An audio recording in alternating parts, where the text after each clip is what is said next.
What 25 years of plant growth regulator usage has taught Lee Lubbers? That's what we're talking about in this episode of Extreme Ag's Cutting the Curve. Welcome to Extreme Ag's Cutting the Curve podcast, where you get a guaranteed return on investment of your time as we cut your learning curve with the information you can apply to your farming operation immediately. Extreme Ag, we've already made the mistakes, so you don't have to. Managing your farm's water resources is a critical component to a successful and sustainable farming operation. Advanced drainage systems helps farmers just like you increase their yields up to 30% with their technologically advanced water management products. Visit adspipe.com to see how they can keep your business flowing. Now, here's your host, Damian Mason. Hey there, welcome to another fantastic episode of Extreme Ag's Cutting the Curve. I've got Lee Lubbers and I've got Dale Hanke. Lee Lubbers of Extreme Ag, Gregory, South Dakota fame, and Dale Hanke, who is with Stoller. What we were talking about before we hit record button was most people are still really new on this journey of using PGRs. And it's a hormone. And we're going to explain what they are. And we're also going to explain how to use them and how Lee has learned to use them. 25 years ago, you had a problem and you said, I think the answer might be like putting some hormones on my plants. It was a pretty out there idea, kind of an out there idea now, but it was very out there back then. Dale says, no, we've been using plant growth regulators and hormones in cotton for 50 years, but not in Gregory, South Dakota, where there's no cotton, and not on broad crop, soybean, wheat, corn. So kind of take me back 25 years ago and tell me what went on in your head that made you decide to do this. We were looking at ways we could try to push wheat yield. And I was doing a lot of reading. This is pre-internet days. This goes way back, and doing a lot of research and reading. And again, seeing, in cotton, they were using growth regulators to help manage growth. We were trying to accomplish that too, because we did not want our wheat to lodge as we're pushing for yield, as we're getting a healthier plant.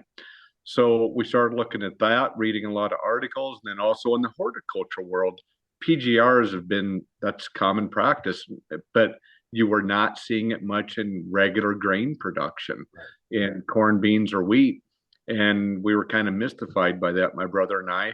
So we just started doing a lot of research, and we got hooked up with a company out of California as they were getting into more into grain crops. And they were big in fruits and vegetables and transitioning over into products for regular grain production, and we started working with them. 2 years ago, I was at the Farm Progress Show. Chad Henderson and I were doing some taping, and he said, if I want to do something that's cutting edge for corn, soybean, wheat production, I look at what's happening in the specialty crops. Is that kind of the deal here, Dale, that wasn't anything new to California specialty crop people where Lee went and found this stuff? You said cotton people have been using this for a long time. I just learned what a PGR was 2.5 years ago when I joined forces with Extreme Ag. So it may not be new to the cotton people. It may not be new to the specialty crop people in California. It's pretty new to me still. So give me a little a brief history, if you will. Yeah. So it's a wide ranging category of PGRs, plant growth promoters, biostimulants, biologicals. Stoller really works in that PGR space or plant growth promoter space, mainly off of hormone balance in crops. So we're seeing more and more row crop folks, corn and soybeans, especially looking at what options they have in this area with biostimulants and PGRs, even looking at making additional applications throughout the season.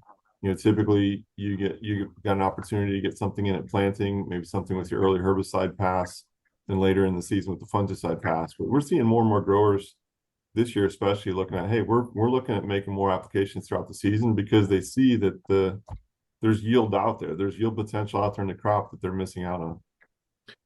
So I get it. Stoller's been around and doing this for a while, and you said that there's biostimulant, biologicals, plant growth regulator, plant growth promotants, et cetera. But you said, okay, we're using this 50 years ago. It's still not like they're being used on every acre of corn, soy, or wheat right now. No, it's still something that, really the untreated acre is what we look at. There's a lot of growers that haven't really adopted this because everybody knows you have to manage nutrition. You have to manage any sort of weed, insect, or disease pest. But there's another pest out there that growers are really having to look at, especially over the last couple of years here, and that's weather-related stress. Anything that stresses that crop is going to reduce yield, just like weed competition, disease competition is going to. So there's some more solutions out there for growers to look at. The challenge is there are thousands of solutions out there. So we all have to break it down. And Lee's done a great job over the years of really studying what a crop needs and basically looking at the hormone balance in a plant and understanding what needs to be used at the right time.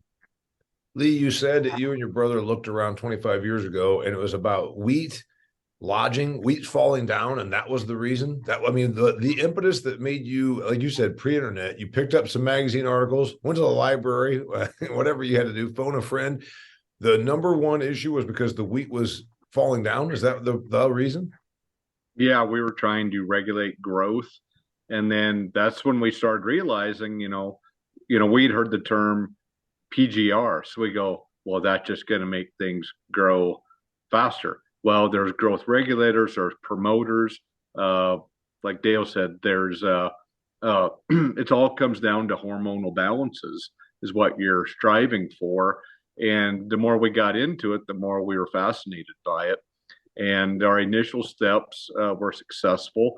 And then we started to realize that we could actually use PGRs with our herbicide pass and really help set the stage for what we're trying to achieve in the plant.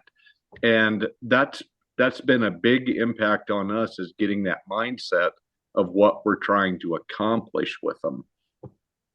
So what you were trying to accomplish there was truly regulating the growth, but it was it to keep it short. I mean, you still need a big head, you still need a big yield. So what thing did it do? I mean, the first year you obviously were hooked, you stayed with it. What did it do that you were, after that first year, you said, holy crap, we're onto something? We had thicker stems, and our nodes were thicker, larger around, so we stood better, so we could push more fertility to it, and that was a big plus for us. Okay, Dale, does that sound like the standard response? My first couple of years, here's what I discovered: thicker stem, push more fertility to it, great yield. I mean, what's the usual response when you say, man, I didn't even know about these sort of hormones and the hormone balance, and now I'm sold on it? What's the usual response? Yeah, hormone balance drives everything, but I think a lot of people understand that, hey, if I build a stronger plant, better root system, stronger stem, stronger stalk, I'm going to be able to get higher yields at the end of the season. That's the surface level. And we dive into the hormone balance because that's what drives everything in a plant. Just like in humans, when you get stressed, the blood pressure goes up, your cortisol levels go up in your body. In plants, there's a hormonal way that the plant responds to that. And then once you learn how to help the plant manage that, that's where you get wheat that doesn't lodge as easily. You get soybeans with the right branching and internode spacing. You get corn that doesn't have as much tip back on the ear of corn. All those things are a result of a hormonal balance or imbalance in the plant. And so all we're doing is helping the plant manage that. How do you use, bring me to today, Lee? It's not just with your wheat. What are you doing now? Our initial success with wheat, we were looking at, hey, let's start bringing it into other crops. So we did. 20 years ago, we were doing trials on corn where we kept cutting the corn plants off when they were about 3 to 4 foot tall. One thing we noticed is the xylem. That's what through the center of the plant that feeds the plant. Water, nutrition, everything is going up through the plant.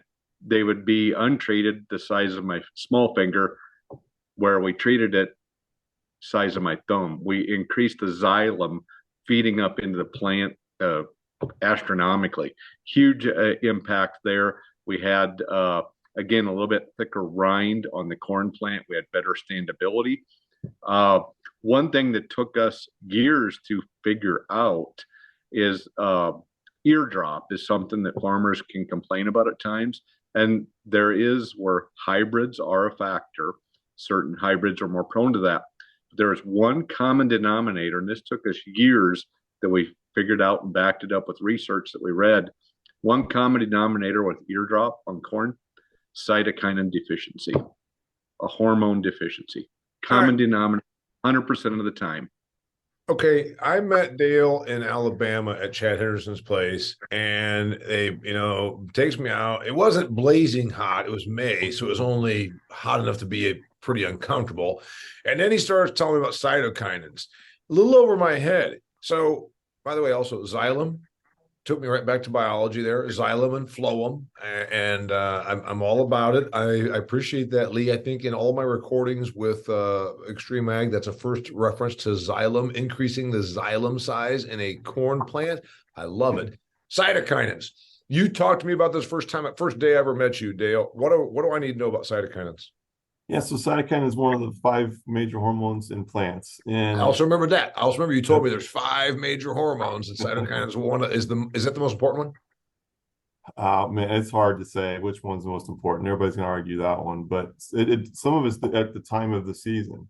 Certain hormones have more importance during different stages of the season, like gibberellic acid is very important to induce germination, but we don't want as much GA later into the season. We want more cytokinin because cytokinin is made in the root tips. It moves upward. If you don't have a real happy, healthy, active root system, you're not going to get a soybean plant that's going to branch. You're not going to get the tillering on a wheat plant that you want. But then as we go into the later stages of the season, like we talked about there, it's very critical to have cytokinin later into the season. And like we talked about in Alabama, if the plant is stressed and you don't have a good, healthy root system, you're not going to be making enough cytokinin to help the reproductive development of that plant. And a lot of times what compounds that, you get hot, dry weather, you're not going to get moisture pulling up into that plant like you usually would if you're not on irrigation. So any cytokinin that really nice, healthy root system is making or was making is not going to be pulled up in the plant as easily. So it's a step-by-step process. That larger xylem, it's a thicker pipeline, a wider pipeline for that plant to pull in nutrients and moisture. You've got to create that early. And then later in the season, keep managing it, because if the plant isn't creating enough cytokinin on its own, we can supplement it for the plant really easily.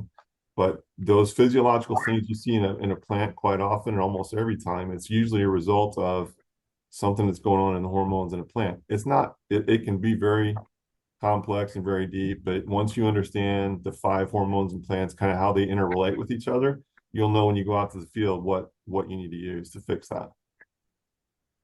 All right. I want to go then, Lee. You have a pretty substantial farming operation. You started out with your first usage of hormones on wheat. Then you just told me about increasing the xylem size in corn. Does a plant growth regulator or a hormone, a plant hormone, does it get put on every acre you farm now, 25 years into your journey? Yeah, we're putting it on in various modes. It could be seed treatment. It could be early post herbicide. It could be reproductive. We're looking at where we can get the most bang for the buck. Again, we're setting the stage throughout the life of the plant to maximize yield, mitigate stress. That's our goal. That's our focus.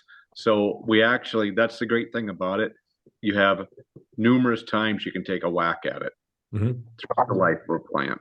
Well, okay, so it goes on every acre in some form or another. Some of it's a seed treatment, some of it's at time of planting, some of it's during the season. When's the last time, since you're the round the bases guy, when's the last time you'll put on a plant hormone? Into the home stretch. Fungicide pass? Like on wheat, even we'll go as late. We've done some experimentation into early dough, doing some experimenting there. Flowering time is common. Soybeans, R3, R5, when you're really dictating the seed size and the final stretch, what's going to give you the big, heavy soybeans, those big beans.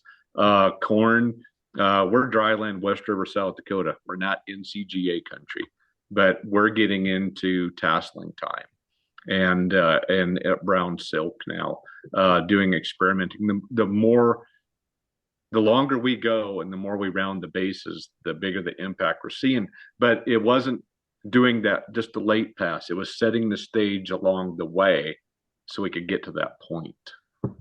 By the way, Dale, I don't know if you've been to Lee's. You've never been to Lee's farm. Not yet. The brochures that the speculators use to lure people like his ancestors out there, he showed it to me. He said, just like Iowa, but cheaper. I think was that it was like just like Iowa, but cheaper. I'm like, and it kind of is in that it's rural, but then Iowa gets something that they don't get. It's called precipitation. And also, Iowa's closer to civilization. So it's the precipitation and civilization differentials. But he likes to talk about being West River. Until you've been there, you may not fully understand. Am I right, Lee? Until you've been there, it's still not quite graspable. Yeah, huge weather swings, temperature, precipitation. That's just the norm. So but that's the one thing we figured out years ago by using PGRs, getting into the plant hormone spectrum. We're able to handle those stresses so much better. We're taking it the big this and we're smoothing it out, but we're keeping the upward trend. That's the goal. So that's one of the things. Isn't a plant hormone, I guess before we hit record, Dale, you kind of corrected me, which is fine. You're the guy that's the scientific guy around here. Certainly didn't offend me. That to call everything a plant growth regulator, we lump them in there, but there's a stress mitigation component to a lot of these plant hormones. Like what Lee's talking about, he's going from the ground is just barely unfrozen to when they're planting to where it might be 104 degrees in July. There's a hell of a lot of stress. The PGRs he's using have a stress reduction component to them. Yes. Yeah. So it's all about balancing the plant. So there are hormones that will kick in when the plant gets stressed. And so some of these products, these solutions help to offset that production of those stress hormones. And we can dive in deeper and go into that if you want, but I think we should dive in deeper and go into that. Keep it at the above 8th grade, but below PhD level. Okay. Yeah, I can do that. So when the plant gets stressed, the mechanism that plant uses to deal with that stress is it'll produce what we call stress at levels of ethylene. So ethylene is a plant hormone. It's needed for proper flowering and proper seed development. But when you get too high levels of ethylene, it basically makes that plant ripen quicker than what we want. And so a lot of times, the example I'll use, if you have corn that's in flooded conditions, you'll see it to put a tassel on and start to try to put an ear on, even if that corn plant's only 3 or 4 feet tall. Same exact thing happens in drought conditions. You'll see that corn plant do the same exact thing. So why do you have the same exact response in 2 totally different situations? It's showing you what's going on with the hormone balance in the plant. It's that stress reaction. So a lot of what growers are doing and using these PGR or plant growth promoter type products, they may not realize what they're doing with that, but they're really helping that plant to deal with that production of ethylene in the plant. Ethylene is not always necessarily a bad thing. Like in specialty crops, a lot of times they'll use it to make that plant ripen a lot faster. But that's the hormone we have to really manage as much as we can to help that plant get through everything it's dealing with. Lee, you want to add anything to that? The farmer perspective? Well, from this farmer's perspective, yes, it's about preventing that second major ethylene spike. Once you go through stressful conditions in your plant internally, the plant needs ethylene. It's part of one of the components. It's needed, but not too much. And it can be from weather stresses and it can be compounded by malnutrition, poor fertility, etc., being waterlogged, you name it, various factors. You get an ethylene spike, and if it gets to a certain trigger, then what it does, that sets a stage where the plant is going to do a second spike in a matter of time that's set after that, and that's the one that truly does damage that you can't come back from. And that's when you're going to get a lot of cell damage, tissue damage. That's when you're going to see major burning on leaves, a lot of things like that, yellowing. And your goal is to prevent that really bad second ethylene spike that's going to happen inside the plant. So if we can mitigate stress and alleviate that, we can keep that from happening. We can keep those ethylene levels from getting to dangerous levels, because you can't fix that. It's strictly a preventative mindset. Uh, like I said, that's the big hurdle that a lot of people need to think about in the use of PGRs. It's like you're setting the stage for what the plant needs next, the potential threats and potential boosts for yield. You're setting the stage. That's what you're trying to do. You're not spraying it on to kill a weed. You're not spraying it on to prevent a disease. You're trying to set the stage to alleviate the stress. All right, I have a question that either of you can answer. Maybe Dale first. Fungicide. You guys have taught me if you wait until you see evidence of a fungus problem, or rust or whatever, you've already lost yield. So it's a preventive, right? And then obviously we all know that if you wait until the weeds have already, are waist tall, you've already lost yield. They've already taken nutrients. What about PGR usage? In other words, is there a time sensitive or even time critical issue with them? Because Lee just described you're preventing this bad day when this plant is at flag stage or flower stage. He went through all those different things. Or can I just put them out there and they stick around? And tell me about the time sensitivity or even time critical nature of usage of them, Dale. Yeah, it's really important to be proactive. You can't really go backwards. I mean, a lot of times we're doing field days and people come out and see these wonderful looking beans and say, hey, what can I do? Well, we can't really go backwards and reframe the structure of that plant. So we want to be ahead of the game as far as being proactive with. And it doesn't have to be raw complex. You can put it in, like Lee said, in furrow or seed treatment, early foliar pass with the herbicide goes right along with what the grower is doing. Now, activity in the plant, typically, depending on weather conditions and how much stress there's out there, we're looking at maybe 10 to 14 days of activity in the plant. So are there opportunities to spread that out? Yeah, maybe take the full rate of the product and you can split it through multiple times throughout the season. They do that a lot in the fruit and vegetable crops because they're in drip irrigation. They're out there going across the field every week anyways with some sort of a pesticide. In corn and soybeans, growers don't want to do that as much. And so, but there are opportunities. You can spread your applications out throughout the season to help manage it better if a grower is willing to do that. It takes a little more management, but then it'll pay off in higher yields at the end of the season. So Lee, you can't just do all this. You said you start with that time of planning. There's a practicality issue. You have a lot of acres to get over. You've talked about it's you in very limited amount of workforce. How do you do it so that you hit your time critical dates, or shall I say phase of plant growth, without being out there every day? Most things we do, the products, they play well with what we're doing. They go right in the tank.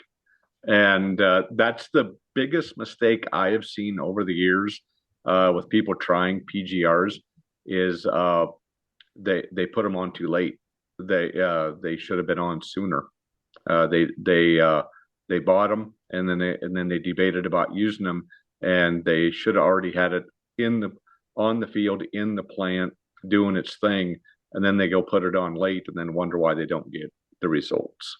I've seen that as a common theme over and over throughout the years. Yeah, and then they do that once or twice and say, those people are all full of it. This doesn't work. And it's like, no, it would work just fine, but you can't put it out there after to Dale's point, the hormones have to be in balance here, not there. And that's what are the mistakes, Dale? What other mistakes when it comes to using plant hormones? What do they do wrong? I think one of the things too, the one caveat there where you can't be proactive. What if you get a hailstorm? You don't know that that's coming, so you really can't always plan for that. But so we've got some solutions to help when you get drastic conditions like that come up. We've had issues with herbicide damage come up more and more lately. There's things we can do because basically what's happening in any sort of a damaged situation like that ethylene spiking. So we've got some solutions to help with what's going on there. But I think it's a planned approach as growers come to the end of harvest, start thinking about next year. Let's look at our plan, our game plan. When rather than just going out across the field, okay, what am I going to do for my nutritional plan? What am I going to do for my pest management plan? Then the third part of that is what can I do to manage stress for that crop? Because we have to remember, if we get thirsty, we can get a glass of water. We get cold, we can turn on the heat. Hot, we can turn on the air conditioning. The plant has to stand there from April to September and deal with every single thing that it's dealing with. Right. And sometimes it's not the drastic things that happen. I mean, a temperature that's 5 degrees above what's optimal for that plant is going to cost bushels at the end of the day, at the end of harvest. So I want to talk about bushels, Lee. We always talk about this as a business. Obviously, you're trying to make a living. If I did a plot and I used fertilizer, and I did another plot and I didn't use fertilizer, I mean, there's all these things. If I use herbicide and use herbicide, can I put 2 fields across from each other and see a marked difference between the one where I used different forms of plant growth regulation and one that I did not? I mean, is it night and day? Would I come out there and ride in a combine with you and say, like, holy crap, this is done deal, sign me up? Well, we've seen good results, but again, it's part of our program. It's this is a tool in our toolbox. That's how we utilize PGRs. They're a tool in our toolbox. We incorporate them in with the other things we're doing to maximize yield. So no one thing is the silver bullet for yield, but for us, they work well because we're also setting the stage with a good fertility program, disease management. All that's coming into play. Dale mentioned about hail damage on soybeans. We had one area this year, actually, with about 700 acres of hail damage when they were about V4. And I recently did a video for XA that Will is editing now, and I titled it From Turning Lemons into Lemonade.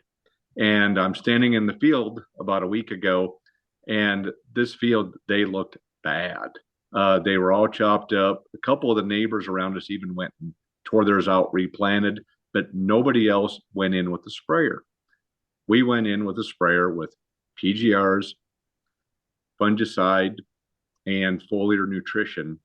And we're in a drought this year. And in that area, we got about half of them cut yesterday before the rain hit.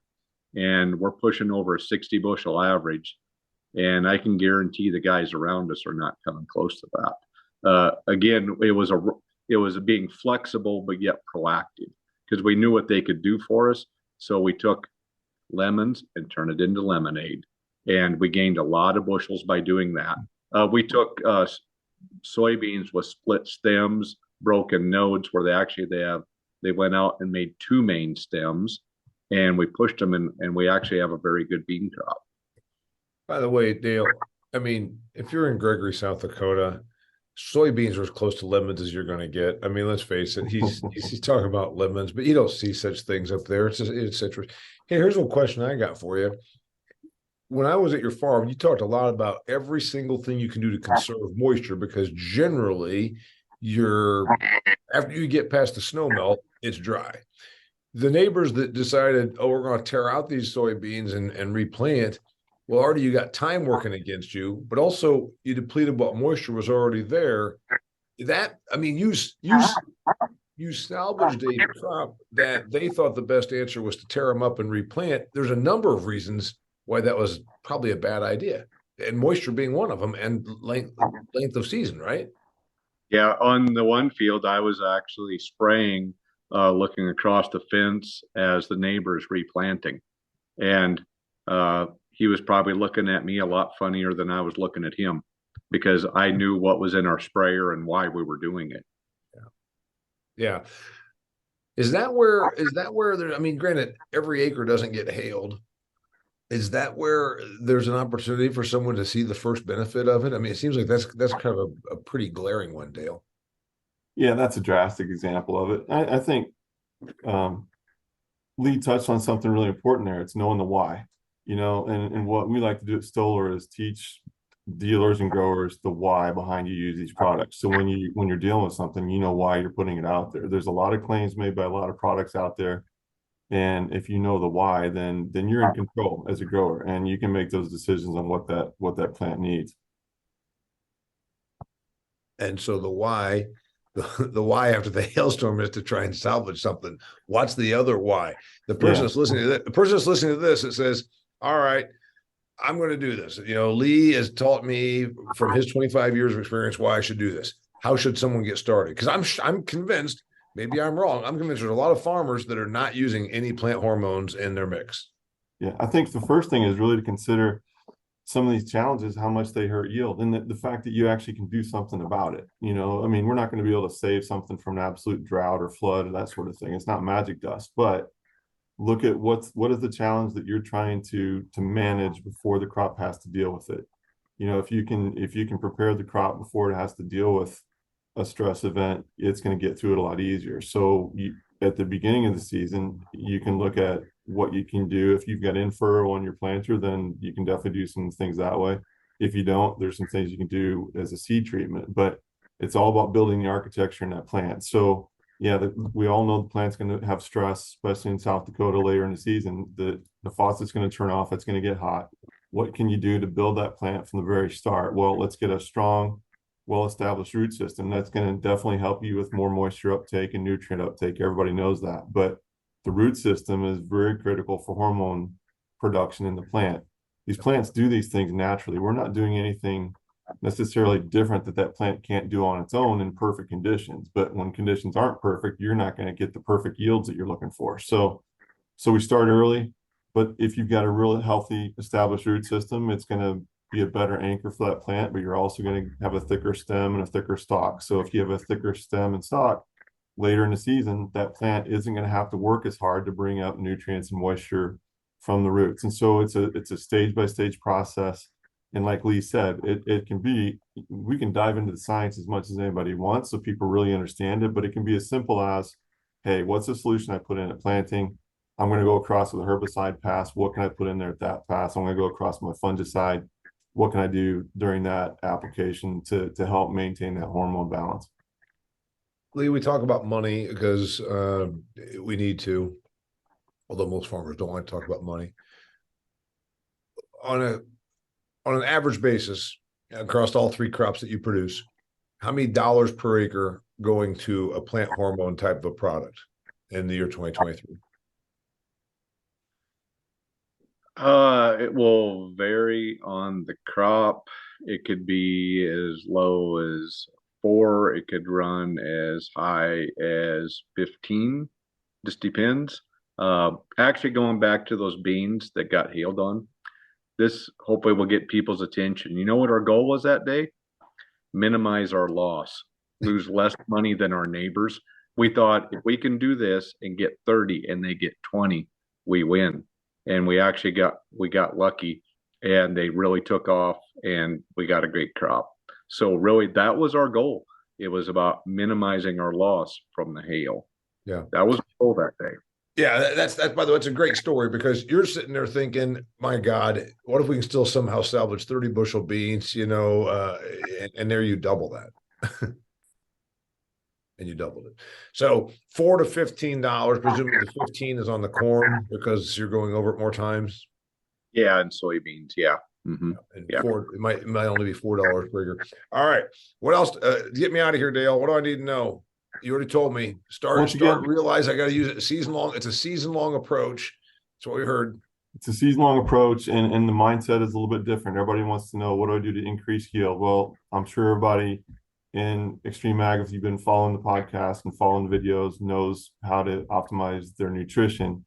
But once you've done everything you can to increase yield in your mind, it's what do you do to prevent loss of yield? That's the message today, and what farmers are dealing with every season is, what do I need to do to prevent loss of yield? We know from all the yield records out there that the yield potential is in that seed. It's what can you do on a daily basis to prevent loss of that yield so that at the end of the season, you got the yield results that you're really looking for.